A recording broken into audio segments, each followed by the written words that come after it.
Welcome to Eye on the Illini. This is Mike Cagley here with Ked Prince and Matt Stevens. We are talking today about the extensions that were received by Brad Underwood and Bret Bielema, big contract extensions. And I know, Ked, your time is limited due to a lot of things going on around up there in your life athletically. Let's talk a little bit to kick this off, Ked. You're out there with recruits and you're calling recruits and talking to recruits and their parents. What do long-term contract extensions like this mean for the Illini coaches when they're out on the recruiting trail? It means a lot because I'll tell you, some schools, not in a negative way all the time, but some schools will use that against you, especially saying, hey, why would you want to go to Illinois? There's rumors that the coach won't be there. There's no backing. There's no support. So just from that standpoint alone, and I know the coaches, Illinois coaches could use it and say, hey, they're committed. They expect a lot of me. They know what we can do, and they've shown that we can win games. And I don't have all the details in front of me because I've been a real busy man, but I think I saw something today, Matt, and I don't want to put you on the spot because I don't like that done to me, but I saw something today where Illinois made the biggest jump in attendance or something like that, or there was something. If I can find it before I get up there, I'd like to read it to you guys, but it was something where how he has made a significant jump with the program versus wins and losses compared to where it's been. And Illinois football is relevant. Brad Underwood is a guy that came into a program that was just, it was teetering. It was teetering from going to one of the best in the country to one of the worst. He's resurrected it and he's kept it going. And if you're Josh Whitman, you want to keep the best coaches you have. I know that's probably going to happen to some of the other ones at some point in time. But having said that, I just really think it's smart. You can use that as a recruiting tool. Other coaches cannot use that against you right now. Yeah, and that's something that, again, you just don't. That's part of the dollars and cents that are out there that they don't add up. Which is, what are you going to do when you have your coaches being attacked? And I think probably the best example of that, and Ked, you can correct me if I'm wrong, but Ron Zook could recruit anybody. He could recruit anyone. But when his contract wasn't extended, it was ironic that the one thing that Ron Zook did better than anyone else was recruit. And when he didn't have that 4-year rolling extension, the University of Illinois actually took away his number one asset by allowing him to be attacked then by coaches who probably weren't as good of recruiters as Zook. Now, you notice I didn't say anything about his ability to actually coach a team once they got here. But in terms of getting kids here, he was fantastic. And I do think that you saw a dip when he didn't have the backing of the school behind him. Yeah, and it makes sense. And people may look at it in a negative way, but it's not that. To me, I don't see it that way. If you can gain an advantage to get a recruit by saying, hey, I can't promise if you go to Illinois, the coach is going to be there. And some kids do, and I think this is true in Bret Bielema's and Brad Underwood's case. Some kids do go to Illinois because of the coaches. Some go because they can be one and done now, which we can say. Bret Bielema, I know I'm getting old, but I think he has 55 guys in the NFL. Brad Underwood is putting guys in the NBA. So all those things that used to go against Illinois, you can't. Now, you talk about Ron Zook. The recruiting right now is like what it was when Ron Zook was there, to be honest with you. You've got some high-profile kids. You got kids that are 4-star recruits that you are typically beating out schools like Michigan and Oregon. Before, yeah, occasionally you had some kids. But now you look at the roster of kids in the 20, 25, and 26 class, they're going toe-to-toe with some of those kids. That didn't happen. When Zook was there, you saw more of that than what you had before. Like when Lovie Smith was there. Lovie was a good talent evaluator, but he didn't bring in a lot of 4-star kids or kids that you had to go to compete against Ohio State or to compete against Iowa or Wisconsin. Illinois typically lost those kids because they constantly were recruiting MAC school programs. Now I don't think that's the case. Is Bret Bielema on Ohio State or Oregon level? No, but he's recruiting some of those kids. Yeah, and I will say, I will pick a little bit of a nit here with you, Ked. Bret Bielema has done a fantastic job, and I would take him as my head coach over Ron Zook 7 days a week and maybe even 8 days a week. You had Aurelius Ben and Martez Wilson and some super duper five stars come this way. And I only could dream of when you take a look at what Bret Bielema does with 0 stars and 1 stars and 2 stars. I could only dream what he would do if he got a Martez and a Aurelius Ben on top of all the other talent that he somehow develops. So here's the But flip side of that. Okay, now let's look at, now I don't know, this kid hasn't panned out, and I don't want to say he hasn't panned out, it's a bad choice of words. I want to use that example because people think that I'm going to be critical of the kid. But look at the roster today, and I don't know how good they're going to be. I couldn't tell you. But is it the Bierman kid? Is that the linebacker? yeah, the Who did kid from Illinois beat out to Indianapolis, get that kid? he's Yes. coming this year. Yeah. Who's the receiver right now that Matt and I constantly, we can take jabs at each other? Illinois beat out Michigan to get that kid. That's the kind of thing that I'm talking about. I'm not saying that those kids aren't great players, but if you look, oh, I'm having a brain cramp of the receiver who's on the team this year. Malik Elzy. Yeah, Malik Elzy. Let's go Yep. back, and I'll do it while I'm on the air right here, and let's look at his list of schools. Aurelius Ben was special. Brandon Lloyd and all those. Brandon Lloyd was there when Longterm was there. Those kids were good. Don't get me wrong, but before Bret Bielema got there, they were not even in the ballpark with those kids. That's what I I'm agree saying. with that. Yeah, I agree with that. So they didn't even have a chance because every time you looked at the list, and I know because I was talking to the kids, who else is recruiting you? Western Michigan, Miami of Ohio. Tim Illinois Beckman State. was getting guys who were being recruited to other high schools. Yes. So that's what I'm saying to you. The recruiting is better. And fact is, like it or not, I know I'm right. Bret Bielema put 55 guys in the NFL. And granted, some of those guys in recent years, they were recruits of Lovie Smith, but as they say in old school, he quote unquote coached them up. But I think the recruiting on paper has gotten better. Illinois never, ever. I live in the Quad Cities, and Iowa is king in football, and they will always, you see a recruit. If Illinois had a kid, they didn't have a chance. Matthew Bailey wouldn't, granted they didn't offer him a scholarship, but if Iowa would have offered Matthew Bailey a scholarship, he probably would have went there, and they didn't do it. They didn't do it. So Yep. everybody went to Iowa. Everybody, or if they had Wisconsin on their list, Illinois didn't have a chance. That's the part that I'm saying that's changing. So having a guy who can put guys in the NFL, guys want to play for him, he has a proven track record, he is winning some of those recruiting battles. No program, I don't care how good you are, they're not winning all of them. Iowa's not winning all those recruiting battles. Tom Kakert is a friend of mine, and we've had a conversation 3 weeks ago. Some of the coaches they're not concerned or scared, but now they have another program to compete against in the Midwest because Illinois didn't matter before. Hopefully that answers your question. Yep. Matt, any thoughts on the effect that this will have on recruiting? I know that's not your area that you focus on. Nonetheless, if you're reporting on college sports, you're going to get bumping into recruiting. Sure. Two schools of thought here. One is that I do think Illinois is making a significant financial commitment to Bret Bielema.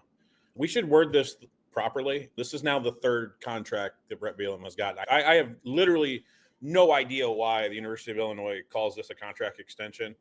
They are taking Bret Bielema's deal and they are ripping it up, and they are now giving him a new 7-year deal because his new starting salary in 2025 is almost $1.5 million more than it would have been based off of the old deal.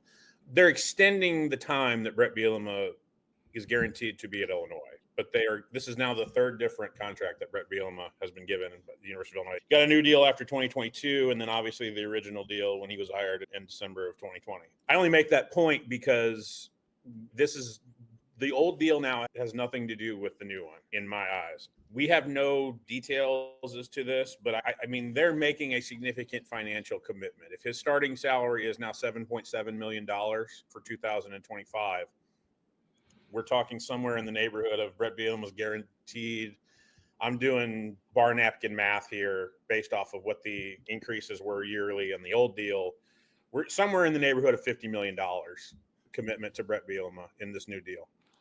The reason that's significant is that gets Illinois, at least salary-wise for its head coach, competitive to what that level and that tier is in the league. He basically has the same average salary if you go by 2024 as Luke Fickell has at Wisconsin. And if you're in that tier, Illinois can't say, hey, we don't pay our coaches as much as Kirk gets at Iowa, Luke Fickell gets at Wisconsin, Jed Fish gets at Washington, all that kind of stuff in our league. The second school of thought, though, is that we're now into 2025. And when we talk about recruiting, we're talking about what? We're talking about salary for players. And that is a detail I do not know in this deal as to what commitment Illinois has made in terms of salary for players. And I don't know how that will get affected by the commitment that this deal gives to Bret Bielema. But I find it interesting that Illinois has, I guess, behind the scenes told me, and I don't know if they've told Ked the same thing, but that we are tapped on what we can spend on our roster for 2025. I was told that before the post-spring portal opened up. That's why you didn't see a whole bunch of activity for Illinois in the post-spring portal in terms of big names, in terms of big dollars being thrown around. And I wonder if that will change going forward with this new deal. If you're going to commit 7, you're essentially committing now 6 years of Bret Bielema. You're married now if you're Josh Whitman and your DIA for at least like 7 years with Bret Bielema. So does that mean, hey, I'm going to make a significant financial commitment to your pay-for-play situation? Does that happen going forward? How much more of the, and I don't mean to create this, but if I've been given no indication that Illinois is not going to pay the full rev share of whatever it is, $20.5, $21 million. They're going to pay the full of, if you're in the SEC or you're in the Big Ten, you damn well better. And they know that.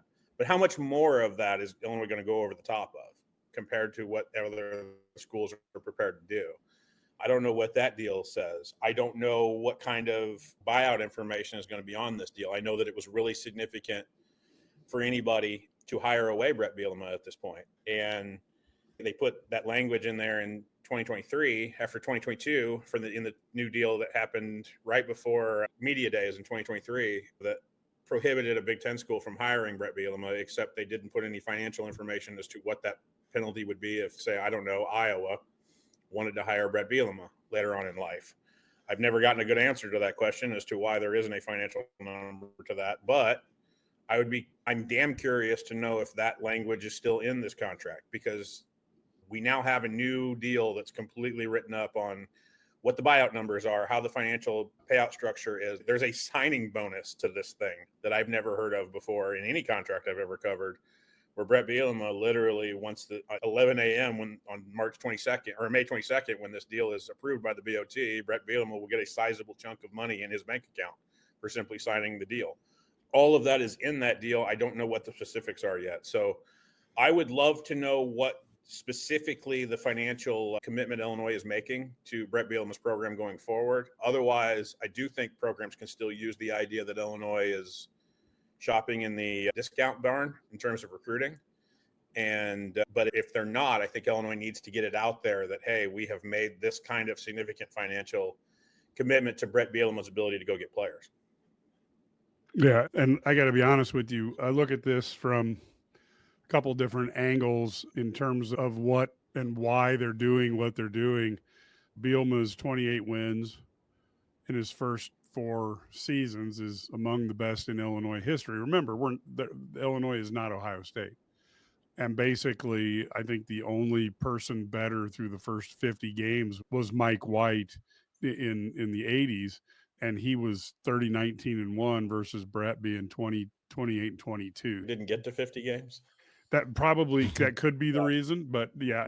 But Makovic came into a much different situation than Bielema did. Sure. Makovic came into Jeff George ready to go, and sure. although Makovic is certainly a good coach, I'm not trying to. No, I didn't know how long John was there for. The other difference, obviously, Mike, is that John was his own boss. He was also the AD at Illinois at the time when he was also for a portion of that, yeah. And I do think that the average attendance since Bret Bielema has come from 21 to 24 has increased 19,403 per game, which is number 1 in the nation in total growth and number 9 in percentage growth. and the upward trend is expected this year, with obviously expectations being so high. And when you look at right now, the recruiting class is one of the best in program history. It's ranked 11, the 2026 class. Now, there's a lot of ways to go on that one, but I do think when you look at what Illinois is doing in football, and again, folks, unlike a lot of people who like to come on and have their own show and talk about everything they're right on, I was clearly wrong on Bret Bielema. I was not excited about him as a coach. It took me about 3 months and getting a chance to meet him to understand, whoa, this guy is going to be something different. So as I watch Bielema, I think what he has done at Illinois has been nothing short of, I don't know, if miracle is the right word, but semi-miracle. This is a team that was a laughing stock, the lowest winning percentage in the Big Ten. Ron Gunther flushed the football program down the toilet, except for an occasional year or two, and he damn near destroyed the Fighting Illini football program. And then Mike Thomas said, "Hey, hold here," and went out and did worse. So when you look at Josh Whitman, even the miss that was Lovie Smith, I think was a worthwhile risk. Got no problem with it whatsoever. So I had no issues. I have no issues with that. To me, it's again, I think Bielema is, and this is wrong thing to say, but I think he's worth his weight in gold. And that comes from a guy who's pushing 250. I'm right up there with Bret. But the fact of the matter is this, he has transformed. And I think there's a two-pronged approach here that I don't know that Josh Whitman would even say this if he was doing it, but there's a perception now that Illinois is a big deal. This extension got big press on ESPN. It got big press throughout all the sports websites today. This is a big deal. Illinois sports matters. If Illinois would have done this 6 years ago, maybe it doesn't even make it in the notes section of one of those websites. So they've turned on the juice. To cut you off, Mike, but that's my point. What you just said answered your own question. They're relevant. You just said it because nobody cared about Illinois basketball. Nobody cared about Illinois football before those two coaches got there. Bret Bielema has done that. We were talking, and I apologize for cutting you off. I'm going to throw two names out there to you. We were talking about the recruits. Andre Lovelet is a kid from Blue Eyes and Eisenhower. Yep. Okay, tell me, is Tennessee a pretty good football program? Yes, they are. Is Missouri, I know Illinois fans don't want to hear that, a pretty good football program? Yes, they are. My point to all this is that those are the kind of schools that they are now beating out to go get some of these kids to get at Illinois. That's why this matters. This is why it's a big deal, because Bret Bielema got that big deal on, and ESPN and all the other national networks made a big deal out of it, because at the end of the day, they are competitive. They won 10 games last year. And I'm going to tell you what, I think what helps Illinois, Bret Bielema is really smart and clever on social media as well. So he's out there. You look at, I don't want to say his, I don't want to butcher his name right, Jashawn Newton. Here's a kid that turned down Florida State, Miami, or Louisville to play football to Illinois. But people are going to look at and question what I'm saying, Mississippi State, that they're not beating out those people. Let's call it a spade. Do you think that happened before he got there? Because I don't remember seeing that. You saw Lovie Smith get one or two of those guys, but for the most part, you didn't get it. That's what I'm trying to say. The program's headed in the right direction. They are not Ohio State. They are not Georgia, but they're not the bottom feeder of the Big Ten anymore. That's my point and what I'm trying to say, because if you can go beat out Miami, Florida, who we knew at one time was the top dog, or Florida State, or Michigan, or Penn State, that's the point. That's what you have to look at, because at some point, if you continue to win games, that's going to be the norm. You're not going to win every one of them, but I'll tell you what, let's look at Bret Underwood. Tell me a kid that he can't go get. Will Riley is possibly going to be a first-round draft pick, and they beat out, 5 or 6 of the top 12 teams in the country to get him. It does matter. Yeah, no, I'm not. Like I said, I think that perception shows that Illinois wants to play with the big boys when you do that. But I think there's a second thing. I think Josh Whitman, again, I don't know if he would say this, maybe he wouldn't, but I think there was a lesson learned. Ron Gunther patted himself on the back for underpaying Bill Self for years. He was always like, oh, he's the eighth highest paid guy, but first in wins in the Big Ten. I'm a great AD. What an idiot. And Bill Self, after hearing that speech 3 years in a row, got up and left. With Bret Bielema, I'm not saying that was not going to go after him, but they're going to have to sharpen their pencil and make sure they've been depositing a lot of money if you're going to go get Bret Bielema. And that was the Yeah. thing I always hated about Bill Self is Illinois didn't make it hard for him to leave. I'm not saying that guys won't leave a school. I understand that. I'm not naive. But if you pay them well and treat them with respect, it's harder for them to decide they want to go somewhere else. Yeah, what I would say is, again, you said it right, Cagley. There's a twofold approach to this, two-pronged approach to this, essentially. I think one is that if you're an Illini fan today, you would prefer that Josh Whitman and the administration make it look like it's a gamble. What they're doing is a gamble. You would prefer that they gamble this way, which is to say, let's essentially what I think some people would say, let's overpay our guys to make sure that what we're doing now is at least what we think is what we're doing now is sustainable. In the idea of paying Bret Bielema $7.7 million for 2025, okay? And there are a lot of Illini football fans out there right now that are like, hey, look, man, 2024 was great, but you got to do it again before I'm on board. There's still those people out there. And don't tell me that they're not, because there are. Oh, there's right? plenty, yeah. Oh, yeah. So you are gambling that 2025 is going to be another successful football season, but you would rather make that gamble than to tell Bret Bielema, even privately, you got to do it again before we're going to pay you. But like before we're going to make this investment in you. Like, you don't want that out there, that Illinois is not willing to make an investment in a coach, even let's say early.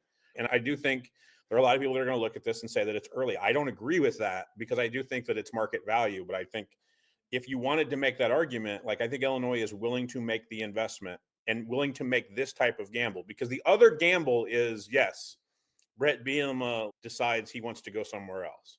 Bret Bielema would rather be an offensive coordinator in the NFL, or Bret Bielema would rather go somewhere else. The guy with a Hawkeye tattoo on his left calf would rather be in Iowa City.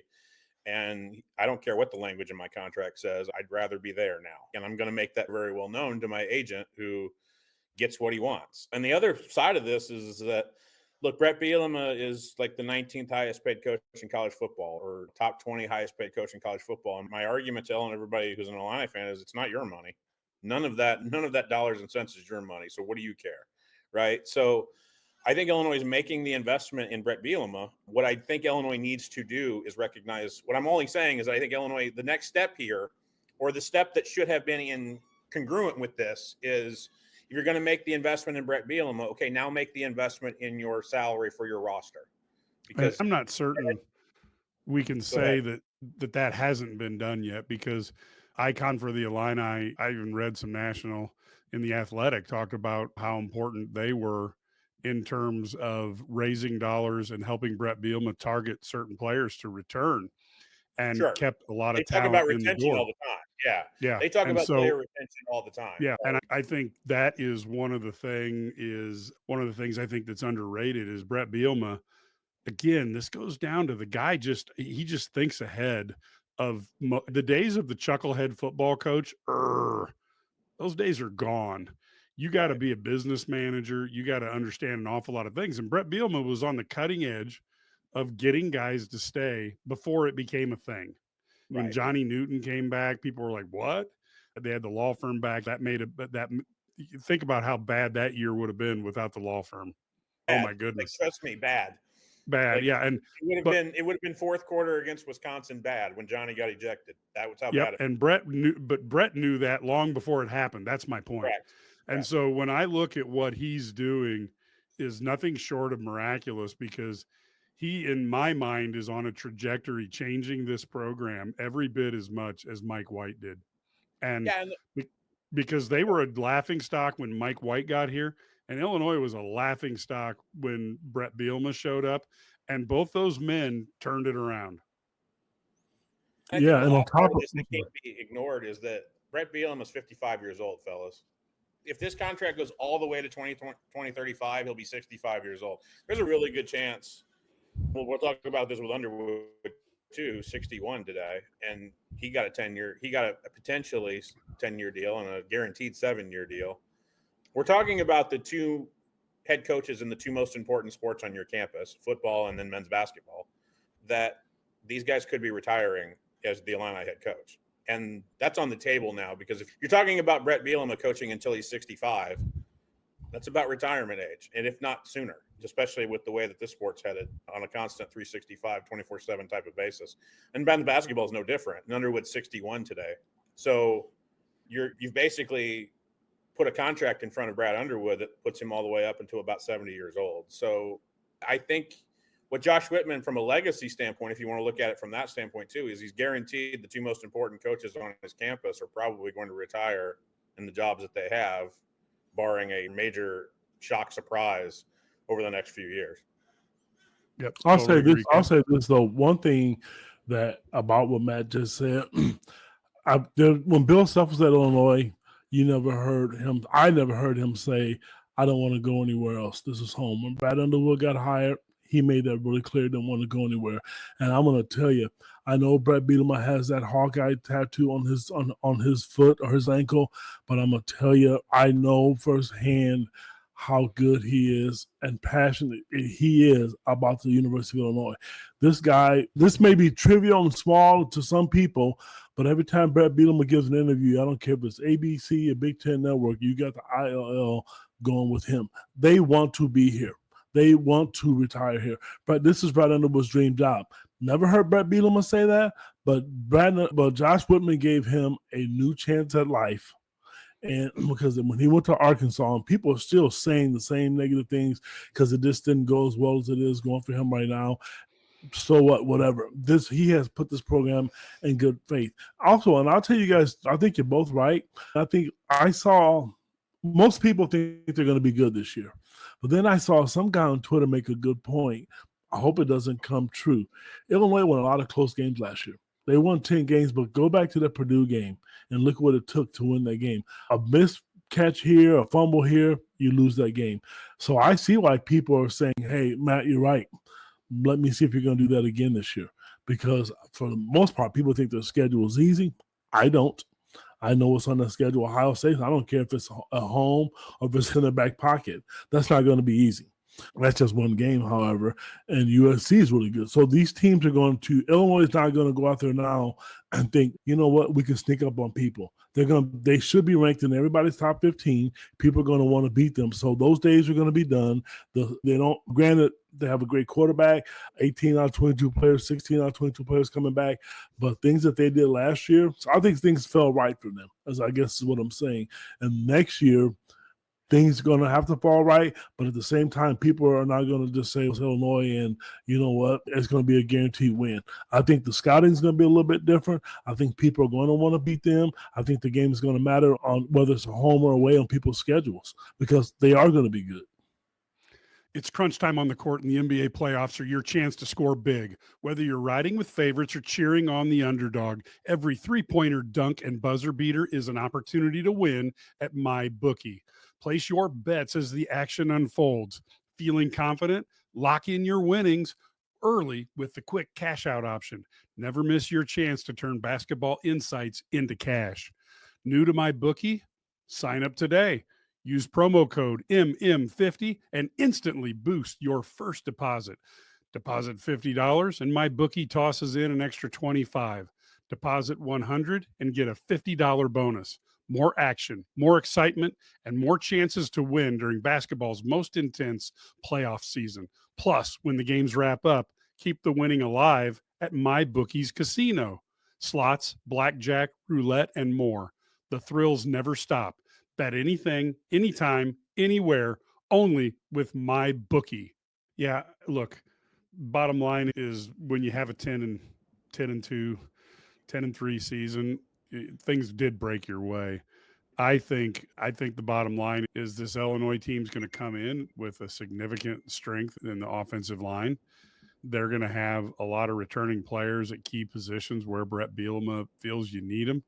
I think this team is capable of winning 10 games again, but I do think people are underestimating just how tough the Big Ten is. When you start putting all these W's in like it's automatic, there's only two teams in the Big Ten that I start putting W's down the line, and that's Penn State and Ohio State. And even Oregon has to watch out occasionally. They had a great year last year too. So to me, when people start Wing the whole thing, but Illinois has an opportunity. I think they could win anywhere from 8 to 11 games next year. But this is not a gimme schedule. And I don't think Bret Bielema is sitting in his office going, we're going to win this one, we're going to win that one. That's just not his personality. And that's part of the reason why his teams win so many games, I think. Yeah, and to put a bow on this, I think there's two major issues here. One is that I think the Marboro Man in Bloomington, Indiana has changed the dynamic for everything. I think the guy, Signetti, basically told everybody that's in Illinois' tier, it's possible to do what we did if you're willing to make an investment in the sport. And by God, everybody in Bloomington, Indiana made an investment in Hoosier football. And then Signetti goes out and gets them into the college football playoff. And what did they do? They paid Kurt Signetti like a load of amount of money. So that guy did a number on what's possible if you're in this new Big Ten. And Totally agree with that.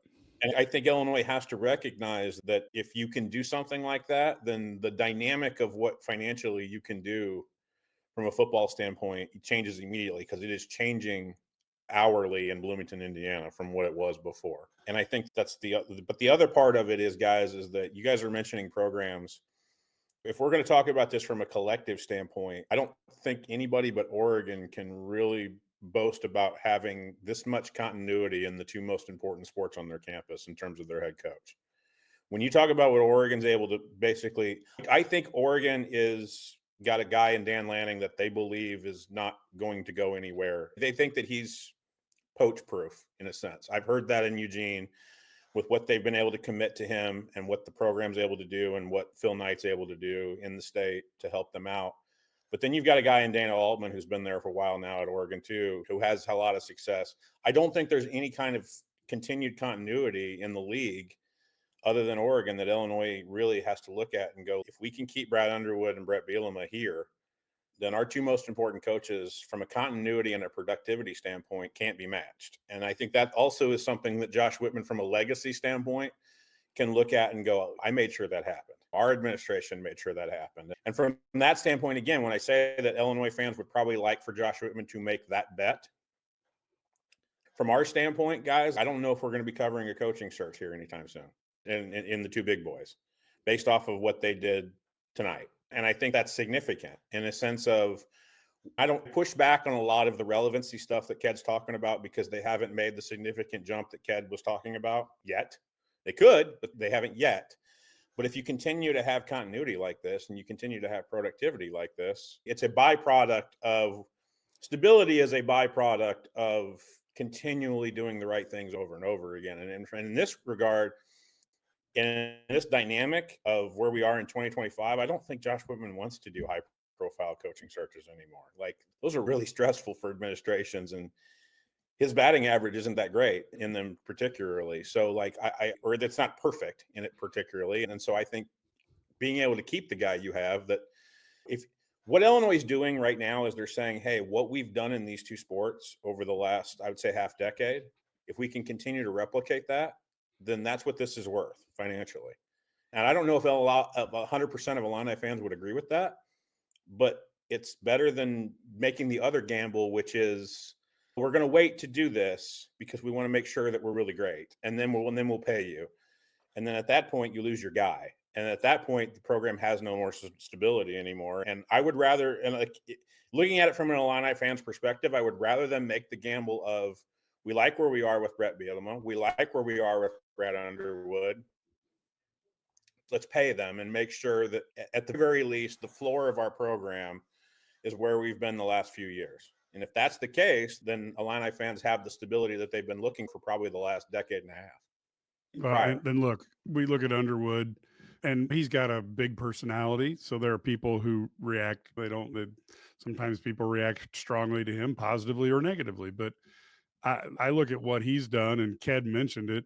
The Illini basketball was a disaster under John Gross in the last few years of Weber. Underwood's turned it around. And a lot of times I see him getting hit with a lot of the stuff that I heard about Lou Henson when I was a young person. Is everybody's, Lou Henson's not that great a coach. Lou Henson should have won more games. And then when you look back on what the Illinois had in the 80s and they didn't have Sonny Vaccaro throwing big players to them like other big schools had. Illinois had to go fight and scratch to get what they got, and he put together great teams. And again, you can look at polls, and there's a couple places that have called the Flying Illini the best team never to win a title. You looked at some snake bit moments that they had, and then you look at I really thought he was hitting his recruiting zenith when Bruce Pearl lied and Bobby Knight and Digger Phelps made sure that he got on probation. So I think Lou Henson could have won that elusive national title had we been in a universe where you didn't have scumbags like Bruce Pearl lying and trying to get their career. Basically, he made sure that Lou Henson never got a national title. If you think I feel strongly about it, Lou lived the rest of his life without one. Didn't make him less of a person, but guys like Jim Boeheim got one, and I would take Lou Henson over Jim Boeheim about 17 times. And a guy like Bruce Pearl, I don't care if he never wins at Auburn because he took that away. He can apologize all he wants. He took that away from Lou Henson, the opportunity to win a national title, and he did it by lying and making stuff up. And guys like Deion Thomas have had to listen to that for his career, and people thinking that he's a cheating person, et cetera. And we all know Deion. Couldn't be further from the truth.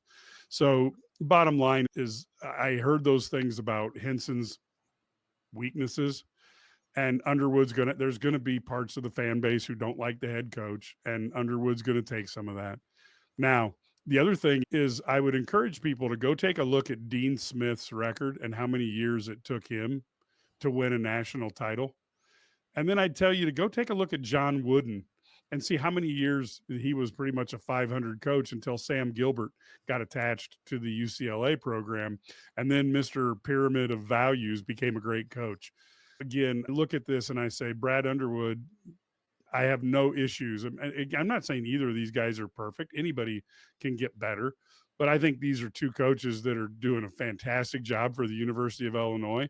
And if Josh Whitman wants to put his chips in their corner for another 5 to 10 years, it's hard for me to find a reason to not want to do that. Ked?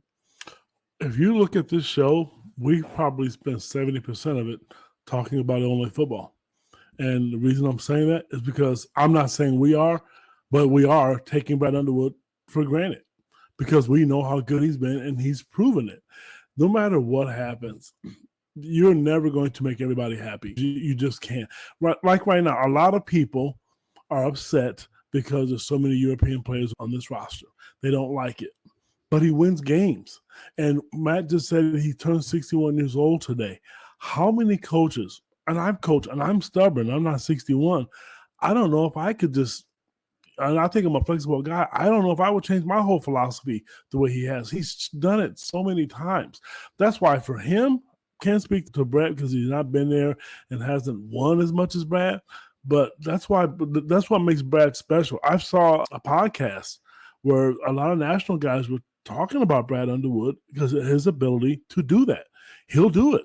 And look at the way the roster was 2 years ago and look at it today. It's totally different. And for me, I struggle with it. But then I talked to a couple NBA guys and they were like, Kedrick, okay, you can get mad all you want and struggle with it, but that's the way the NBA game is played. You look at last week, a week and a half ago, Boston Celtics shot, 40, 50 three-pointers? Illinois fans, we cringed, or people cringed when they saw that happen. But that's the way the game is being played. And guess who's ahead of the curve? Brad Underwood, because the game is going to be changed that way. Now I'm following recruiting, and I'm seeing schools like Michigan, Indiana starting to go overseas. Who set that trend? Brad Underwood was the first guy who grasped the transfer portal. Oh, I don't want to do this. A lot of schools balked at it. He didn't. So whether you like him or not, we can get mad because everybody's going to get mad. Brad Underwood was a Kansas City Chiefs fan, and I guarantee that if you had a conversation with him one-on-one, he will sit and tell you he doesn't agree with everything that they do either. But you don't have to make it personal with people. That's just the way it is. But at the end of the day, I don't think Josh Whitman would have gave him a contract or Bret Bielema if he wasn't confident in them and the program was being headed in the right direction. And Matt, I agree with you. When you can lock down two coaches like this, it says a lot about the program and what he thinks about them and their future and them being able to be successful coaches at Illinois. Can I make a quick point that I'd love to get you two guys' thoughts on? because Go ahead. here's what we deal with at IlliniGuys. I know a lot. Okay. We do, especially after losses, specifically basketball losses, but sometimes a lot of football losses too. Okay. Here's what we deal with. We get a lot of people that go on the message boards and say, what? Brad's got to change, or Bielema's got to change.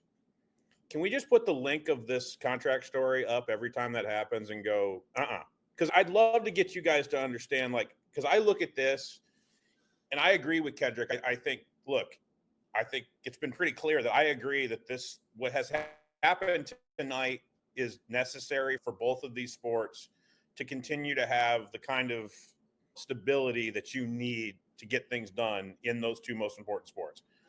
Bar none, I'm for this, right? But ain't nobody telling Bret Bielema and Brad Underwood what to do for the next 6 years. I hope everybody understands that. Because if Brad Underwood wants to do this, they're doing it. And guess what? Ain't nobody going to tell you what to do. Nobody. If Bret Bielema wants to run the ball 55 times in a game, guess what? Son of a gun's going to run the ball 55 times in a game. And if you don't like it, like everybody who has a boss in their real world is going to go, Bret Bielema has a boss. Yeah, and he can go to his boss and go, if you don't like what I'm doing, pay me all the monies and I'll go away. I just don't think ain't nobody at the University of Illinois at Urbana-Champaign is telling these two gentlemen what to do for the better part of the next 6 years. And everybody's got to get used to that. They've earned that right, though. They've earned that right. Oh, I'm not saying they have. Yeah. But everybody's got to get hip to the fact, if you're an Illini fan now, you're married to these two people. And it ain't nothing going to change. Ain't nothing and nobody going to change in those two buildings now. Because that's what stability brings, like, in terms of coaching contracts. But I think that would only be the crux of what's like, if Illinois gets beat like they got beat at Madison Square Garden against Duke, and everybody wants to go ape shit nuts about, hey, Brad's got to change, or we got to stop. Ked pointed out, like, we got to stop shooting 30, 43s a game. What if Brad Underwood wants to have him pop 43s a game now for the next 6 years? Guess what? Illinois is going to be shooting 43s for the next 6 years, because ain't nobody going to tell him what to do, because Illinois doesn't have the resources to pay the buyout that's going to happen for Bret Bielema and Brad Underwood. So I just want everybody to understand, when you make a significant financial commitment to a coach, this is the other side of that too. So you're banking on the backslide not happening. And if the backslide doesn't happen, perfect, great. But if, like, the 2024-2025 basketball season happens where they make the round of 32 and that's it, and you're competing for a title, and Illinois fans have said, hey, we're not totally on board with that being the ceiling of the program. I get that. But if that's the median average of what you get over the next 6 years, that's what this is worth. Like, it's worth paying Brad Underwood $4.5 to $5 million a year to get in the round of 62 every year. That's what cost of doing business is. That's price of the brick now, folks.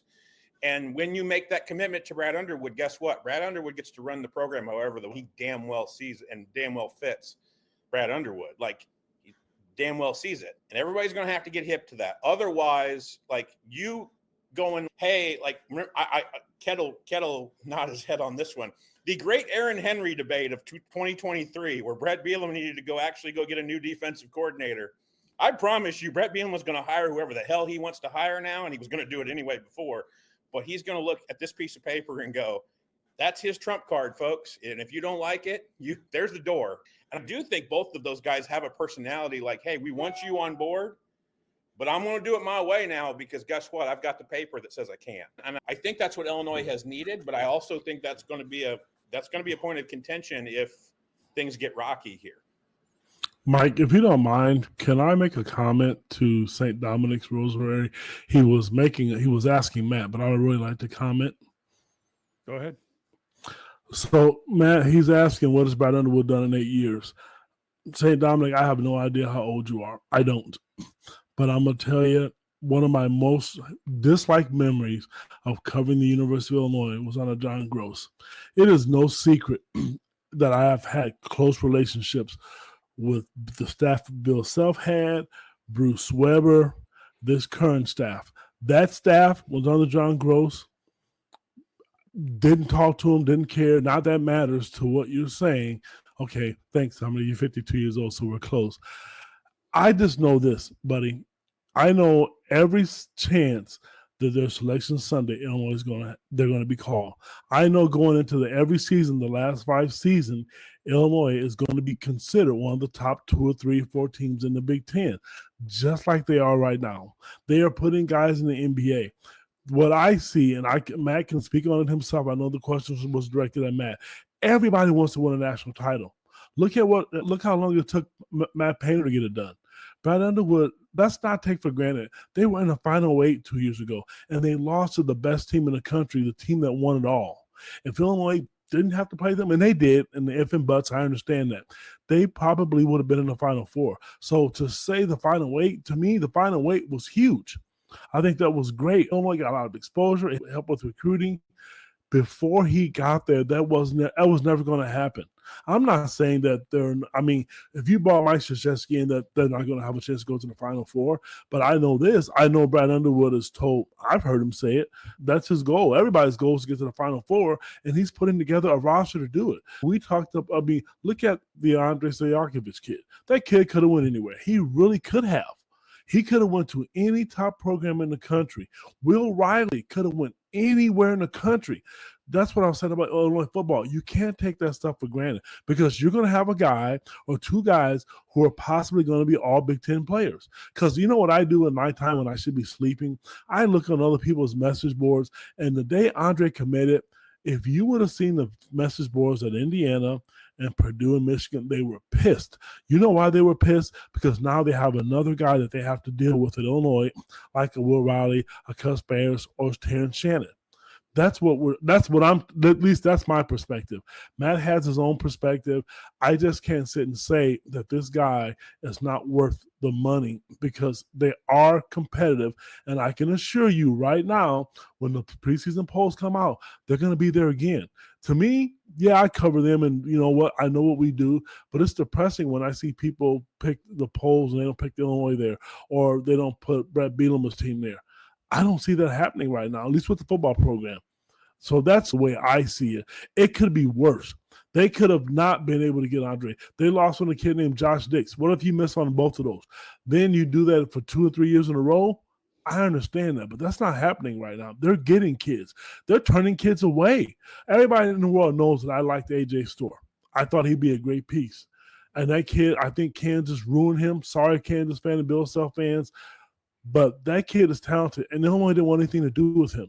That tells you what the state of the program is and where they are.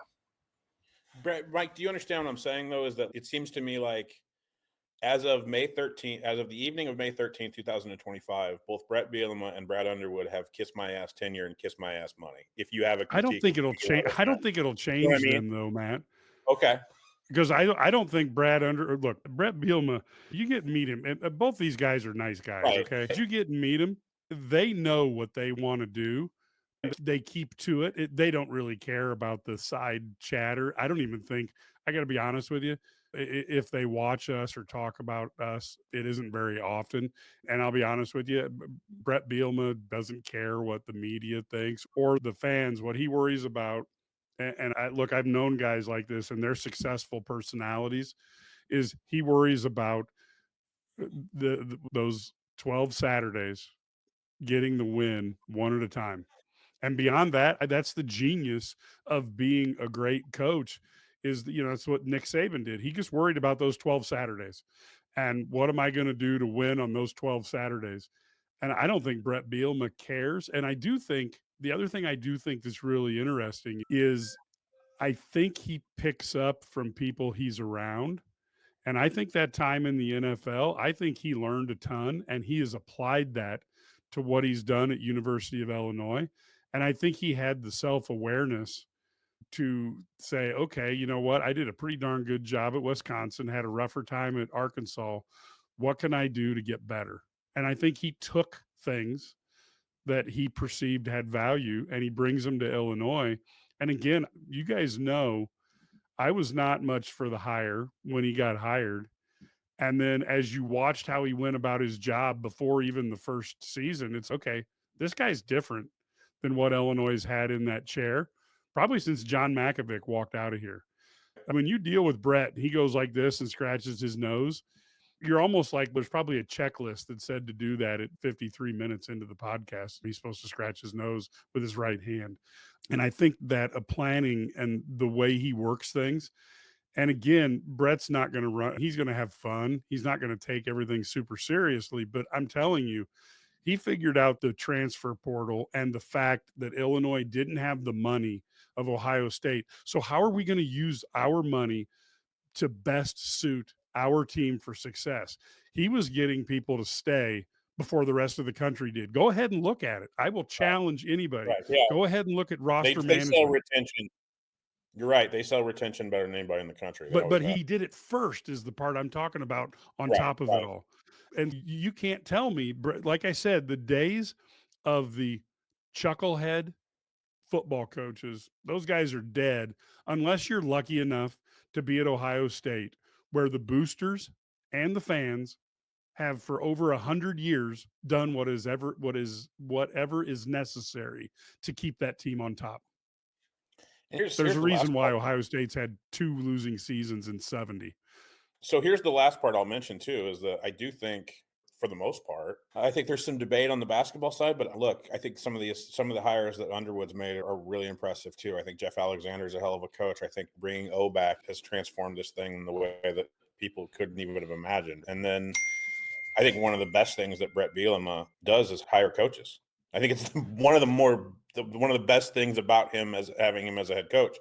So if you're telling me that Bret Bielema is going to be here for 7 years, like guaranteed, so let's make that assumption. Look, Barry Lunny wants to be a head coach. I'm sure Aaron Henry wants to be a head coach. I think Terrence Jamison would make a hell of a head coach somewhere eventually. I think he's one of the best defensive line coaches in the country. My point, Mike, is that I think coaches like Justin Stepp, for instance, run to Bret Bielema because they want to get better. Like they run to his staff because they want to get better. If you're telling me that Bret Bielema is going to be here for the better part of at least 7 years, maybe even a decade, like you're looking – if you look at it from like the agents and the coaches that I talk to at these coaches association stuff that I go to, you don't think it's attractive that Bret Bielema has a commitment from Illinois that he's going to be here for the better part of a decade? Like they're going to run and go, okay, yeah, that means if Bret's going to be there, then I'm going to be there. Then I've got some stability with my situation and I can learn. And I think one of the best things that Bret does is hire coaches. He hired Aaron Henry and he stuck with Aaron Henry. God help him. Look, he stuck with Aaron, and it worked. It's worked out great. He stuck with Terrence Jamison, even in recruiting misses in Chicago, and now it's starting to flip a little bit. I think that's great. He made the Barry Lunny hire and then made the Tony Peterson fire the way he did, and it's worked out great. Like hiring coaches is what Bret Bielema does well, and I think giving him stability to do that even further emphasizes that I think Illinois is going to be an attractive spot for assistants to want to go to. Bret has demonstrated something as a guy who wrote a book on how to hire people back in the 90s. Yes. Bret has demonstrated the ability to understand what he needs in a player for the offense and the defense that he runs.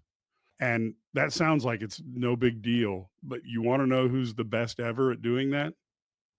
Bill Belichick. Yep. Bill Belichick can go into he's a Belichick guy, right? He can go into the free agency and say, you know what, that guy that nobody else wants, he has the skill sets and the body type to do what I need a blank linebacker, defensive end, whatever to do. And Bret Bielema is able to walk out onto a high school field and watch this kid and say, you know what, for my free safeties, I need that guy. And then that guy is that guy. And he develops them, trains them. And I think he is a advantage for Illinois. And if Bret is here for 10 more years, I think the Illinois football program will be meaningfully transformed. And it will be at the place that Wisconsin football used to be or better. And I just believe that. And we'll see. I can be proven wrong, and facts are facts. Now, in terms of somebody else was writing on here that Bruce Weber is one of the nicest guys you could ever meet. He is a kind man. He was so cool. He spent a few minutes watching my U team when he didn't have to because there was nobody on my team that was ever going to play college basketball at a high level. Totally class individual. But he had national championship and fired after 9 years. Brad Underwood has won Elite Eight in 8 years. And that's an analysis that's true. But it's a analysis that talks about some facts. It's the truth, but not the whole truth. Weber took over a stacked roster, and to his credit, did a better job, in my non-humble opinion. He did a better job with Dee and Darren than Bill Self would have. Now, Okay. Bill Self would have also recruited another player or two to help, so maybe it wouldn't have been as important. But he did a better job coaching that Dee and Darren team than Bill would have done, in my opinion. But when it came to recruiting and keeping the program at a high level, Weber started here and went down progressively. Underwood took over a blender of vomit and brought it up, and it's going up. So you can say, like I said, Underwood had two of the roughest seasons because he had to get through the crap and there was no transfer portal to make it instantaneous. But I would say I will take Underwood over Weber, even though Weber is a super nice guy, based on the fact that Underwood had to build the program from scratch and use his recruits to get it better. Look, Weber went 37-2 and had arguably the greatest season in Illinois basketball. He will forever be appreciated for that. He is certainly, when he went to Kansas State, he is a good coach. If Weber would have stayed at SIU, there would be no SIU arena. There would be a Bruce Weber arena. He would have dominated at that level for 25 years. Unfortunately, he either didn't choose to use the resource, didn't have the resources, or just didn't have the charisma to attract the best players. I knew, and I posted on another site because we didn't exist. I posted the day that after the year after the national title game, when it was the spring recruiting time and Illinois got nothing, I said it's time to fire Bruce Weber. And everybody was like, "Oh, you don't know what you're talking about." And I said, "Look, he's a good guy, but we're going to see a death of 1,000 cuts over years because the talent level is going to take 3 or 4 years to dissolve." And it's unfortunate because if he had a lead recruiter, holy cow! And sometimes I think if you had Bruce Weber sitting as a senior advisor to Brad Underwood, oh my gosh, what a duo that would be. But Weber, like I said, I'll take Brad Underwood over Weber. I'm sorry. Here's People one. can, and I don't mind if you disagree with me. That's perfectly Right. fine because I can't prove it any more than somebody who disagrees with me can. Sure. But you have to. Josh Whitman has done the exact right thing. Doesn't mean it's going to Yeah. work. Sometimes you do the right thing and it doesn't work. But Josh Whitman has done the exact right thing. You've got two guys who have elevated the programs after taking over crap and put it into something better, and you have to go with them, period. So that's the question I So- was going to ask. Maybe we end with from a business perspective, Mike, and I'll throw it to you because I think you're more apt to answer this than even maybe I am. I guess I would rather, if I was an Illini fan, prefer that Josh Whitman administration make the bet early on my guy, like that I have now. It's a bird in the hand kind of theory. I'd rather make the early bet on the guy that I have in my building, in on my campus, than go through the instability of trying to find a new guy and starting from scratch. That's not crazy, especially even in 2025. Like betting on the stability of Brad Underwood and Bret Bielema in 2025 seems like a better bet than figuring what if they leave, I'll just go find another Bret Bielema or a Brad Underwood.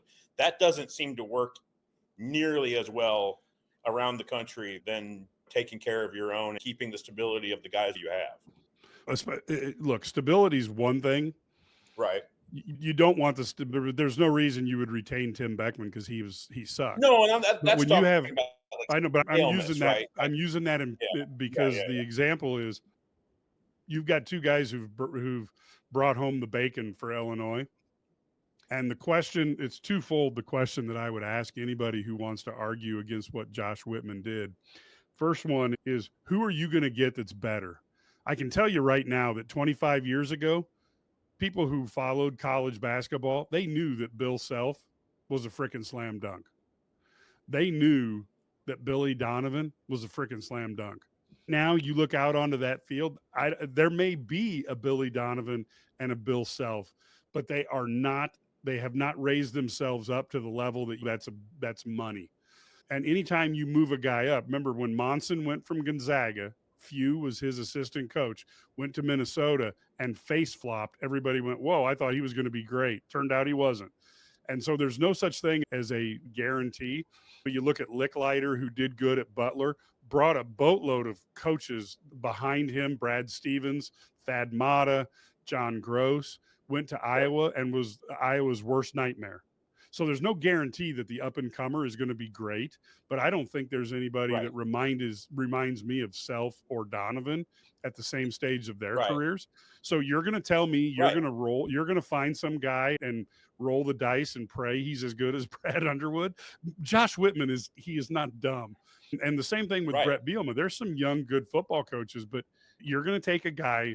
Again, both these guys have taken Illinois at some of their lowest points and elevated them. You have to go with them. Then the second part of this is really important. Illinois knows they're going to have to be smart with their money. Right. So Jerry Jones has consistently waited too long to sign guys to contract. He waited on Dak and extended him for 2 years and then had to pay him an ungodly huge contract. Then he waited on it and extended him for an ungodly time. And he's doing the same thing with Micah Parsons right now. He's gonna wait and sign Micah Parsons. He could have signed a deal a year and a half ago that's right here, but he's going to wait that year and a half and pay this much. I don't care how much the salary cap goes up. He's killing his own salary cap. And so a year and a half ago, Illinois, people still would have said that's too much to pay for Micah Parsons, but in a year and a half, it's not. Exactly. Like, you know what I mean? Exactly. So let's go Fantasy Island here, folks. I'm not saying this is going to happen, but let's just go Fantasy Island here. Let's say Bret Bielema takes the Illini to a national title this year in the CFP, and Brad Underwood just gets to the CFP. How about that? Do that. But let's just have more fun. Let's have more fun as Illini fans. Fine. Bret Bielema, sure, whatever. Yeah. He wins the national title, and Brad Underwood wins the national title. Now you're not extending these guys for $7 and $4 million. You're extending these guys for 10 and 8. And Illinois only has a finite amount of money. So Josh Whitman is making the smart play. You got two sure things. Pay them today. People can go, oh, it's too much money. But if they kick ass, you're going to be going, wow, what a great deal Josh Whitman got. And again, it's no big deal at Ohio State when they've got more money than God and their boosters line up to write checks, et cetera. Illinois doesn't have the population that Columbus has. Illinois doesn't have 100 years of history. So that's that. And then if Bruce Weber had NIL like Brad Underwood, it's a different story. Look, Illinois had boosters to get players there. Okay. So that NIL argument is a joke. Bruce they have them Weber, now. So they clearly had them back then, right? They had the boosters. Bill Self had a roster. That roster was supported. So Weber either chose not to tap into it. The people who had the money decided not to spend it on Bruce Weber, or a combination of the two. But the fact of the matter is you get wins and what's going on. Weber took a great club and he maximized the D and Darren team, but he wasn't able to attract talent. We can make a bunch of excuses as to why it's okay, but he just didn't do it. I like the man. This is not about an anti-Bruce Weber. And is Brad Underwood perfect? No. And people, the more success you have, the more you are going to be under pressure. Right now, I can go on to Purdue boards right now, and they think Matt Painter is not the right guy and that Purdue needs to get rid of him because he can't win the big game. That is stupid. Matt Painter is a fantastic coach. So I think any fan base, when they don't win the national title, gets mad. And so what I would ask you is that if like, here's what I think, and this is an I think. This is not an I know or that I feel. This is an I think, folks. I think the two most impressive things, and Mike, you can tell me something else if you think it is, but I think the two most important and impressive things that Josh Whitman has done as an AD at Illinois is that one day he got off the plane at Willard Airport with Brad Underwood, and everybody nationally went, holy crap, how did Illinois pull that off? And that was a big deal.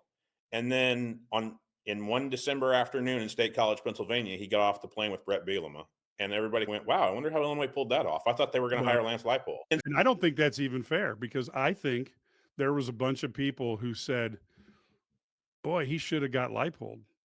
I think he got Bielema. Well, and what I mean is that I think Illinois was in the market for a MAC coach, and they got a 3-time Big Ten champ, like 3-time. I'm with you.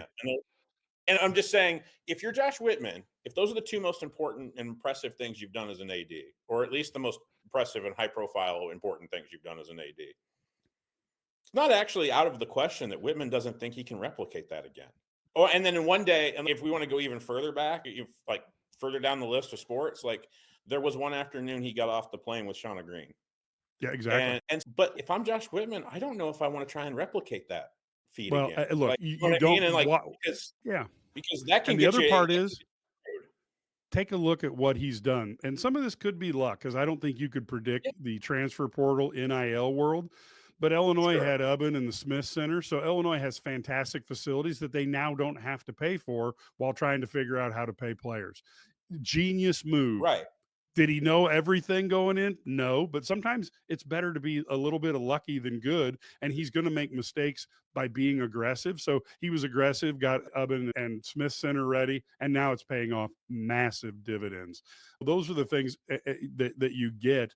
And again, I look at what he's done, like for instance, with Mike Small, it's always just golf. So what's he do? They get involved and bring Adkins up to the point where they can host an NCAA tournament because he's got the best golf coach in the country. These are the things that nobody writes about Josh Whitman. That Josh Whitman is way ahead. I come from the business world, okay? So not to slight anybody, but there's a lot of people who cover the Illini who are just they're good fans and they can write. I'm not arguing, but they never been in the business world. You don't really understand like what Bret Bielema is doing when he starts going to, I'm going to retain people instead of go try to throw money against Ohio State for new people. And they don't understand that when Josh Whitman's doing these things that later on look like big wins, because they've never been in the business world. They never had to try to anticipate trends and be there ahead of time. And I'm telling you, I feel like when you have Josh Whitman and then you throw in Bret Bielema, Brad Underwood, Shauna Green, Mike Small, you're talking about a brain trust there of people who understand their sport. They are good they have the charisma necessary to recruit people. And they have what can be, if too much becomes a weakness, but they have the strength of believing in themselves and believing that they can find a way to overcome obstacles. And again, we'll see how it plays out. This is Illinois. They are not going to have the resources that Ryan Day will. And again, I'll wrap up with this. If you switch Ryan Day and Bret Bielema has more than one national title at Ohio State with the talent that Ryan Day's got. And Ryan Day has never won double digits if he's the head coach of Illinois, period. Well, I would say, Mike, here's the thing. If you're an Illini fan and like you're in the Champaign County area, okay, go drive about an hour and a half over to West Lafayette, Indiana, and sit down with Mike Babinski and ask him like how this works. Because there are times in which, and everybody knows what I think of Ryan Walters as a defensive coordinator, but what I'm about to say is Josh Whitman has come off the plane with Brad Underwood and Bret Bielema, and he doesn't want to do that anymore. Like I'm in his head going, man, I don't want to do that anymore. I'd rather just bank on the guys I have. Because Mike Babinski knows sometimes you can come off the plane with Jeff Brom and sometimes you can come off the plane with Ryan Walters. And one is awesome. And the other is, oh my God, like I think I have to completely rebuild the athletic department because our football program's in the toilet. Yeah. And like Josh Whitman specifically understands, sometimes you can come off the plane with Lovie Smith, which I was on board with at the time. And in previous administrations, you can come off the plane with Tim Beckman, or sometimes you come off the plane with Bret Bielema, and boy, I don't want to do another coaching search again. I got too much stuff to worry about, like with pay for play and all the other stuff I got to fund. Like right now, I don't want to do a coaching search. That sounds horrible. And so I think the one thing that Illinois and Josh Whitman has banked on themselves with, at least from a guaranteed standpoint. And look, we understand, Mike. We both get if Illinois goes to a Final Four or Illinois goes to the CFP. We're ripping that contract up again, and we're doing a new one. That's how this industry works. Trust me, folks. And look, with that happening, well, guess what? Illinois has guaranteed itself that the very, very good coaches that we have are still going to be here, or guaranteed to be here for a very long time. And I think I talked about legacy with Josh Whitman. If that's his legacy at Illinois, it's a pretty damn good one, in my personal opinion. Yeah, no, I get it. And I'll wrap this episode with couple quick thoughts. One is Lovie Smith was an important hire. It didn't work out, but the logic behind why he was hired, the resume that he had, made him a viable and legitimate candidate, and made it didn't turn out right. But he had the guts to also pull the trigger and stop it. It's what they're Um, doing in Chapel Hill right now. Yeah, look, Same again, logic. we'll find out. We'll find out. You Yeah. certainly, he did. I thought he had I thought Lovie Smith was going to do better than he did. He didn't. And I do think that if I feel pretty good that Whitman's on quite a roll with coaches, if he has to hire somebody, he'll be fine. And ultimately, that you'll see he's good at what he does, but why put yourself under the pressure to come up with a second Bret Bielema or a second Brad Bingo. Underwood if you got him? And Yep. then ultimately, we will find out. The toughest thing about the coaching business is these guys are in a situation where only one team wins the title every year. And that means that the other 294 Division I football or basketball teams, they're 300, whatever it is, they're all losers. And one guy walks away with the national title. And again, some of it goes down to who gets the best players. And I feel like, at least with this group of coaches, they're going to get the talent that fits what they want to do. And then we will see how they do. And look, until you win the big one, you're always going to have those questions. And I'll go back to anybody who's young, go into Google and look at Dean Smith, one of the great basketball coaches of all time. Look how long it took him to win a national title. And the only reason he won his first national title is because a freshman threw a ball to Michael Jordan for no apparent reason, and Michael went down and hit the possession. They went down. I think it was Jordan who got the steal. But had Georgetown had a normal possession and the freshman hadn't panicked, Dean Smith would have been yet another choke artist for another few years until he won the title again. And so you don't win till you don't. And Lou Henson wasn't fortunate enough, because when he did finally build the program to that level, it got taken away from him. And so if Illinois basketball doesn't make the NCAA tournament next season, is Brad on the hot seat? With No. this contract, I would say no. No. And No. then the other thing is, Brad is now second, I think, only to Lou Henson on consecutive NCAA tournaments. So I'm going to tell you right now, if I have to bet, I'm betting that, first off, he's not going to be on the hot seat if he doesn't make it. But I like the bet that he's going to go to the NCAA tournament quite easily. And that's the bet that Josh Whitman's making as of tonight with these two men, is that the median bar is our floor, right? The median bar of going to a bowl or going to the NCAA tournament is our floor with these two guys. That's the bet he's making tonight. Yeah. It's a pretty good one, in my opinion. And I can't think of, looking at past history, it looks like a good bet. And Illinois football has probably more to prove to the general fan, because they haven't been good. Not Bret Bielema's fault, not Luke Altmaier's fault, but over the last 30 years, it's been a rough road. And so the fans have a lot of scars. And Illinois basketball has been significantly better. And Underwood's trying to bring it back to where it was. And obviously the peak years were the end of the 80s with Lou Henson, I guess 84 to 89, 90. And then you had that high period from probably where Self had a pretty good group that he inherited. And then he brought in a lot of good pieces to strengthen it. And then Bruce Weber got Self's guys. So there was probably a 6-year period, 99 to 2005, that the basketball program, that's what Underwood's trying to replicate. We'll see. It's not easy to go up against that level of accomplishment, but Illinois hasn't won the big title, and they're going to have to see if they're the guys who can do it. And that's pretty much where we are now. All I know is I think I don't have to cover a coaching search for quite a while, and thank God, because I think it's a good thing. So we are going way long, folks. We don't want to keep you guys, but thanks for tuning in. And of course, you can get to IlliniGuys.com, 27 cents a day. Subscribe there. We'd love to have you. The message boards are the big thing, because then you can argue with us, like in the feed here, but you can do it every day, 24/7. And Brad, Ked, Matt, Woo! myself, Larry, we're all here. Steve Sturm, the rest of them. It's always fun to have that interplay. So until next time, folks, go Illini.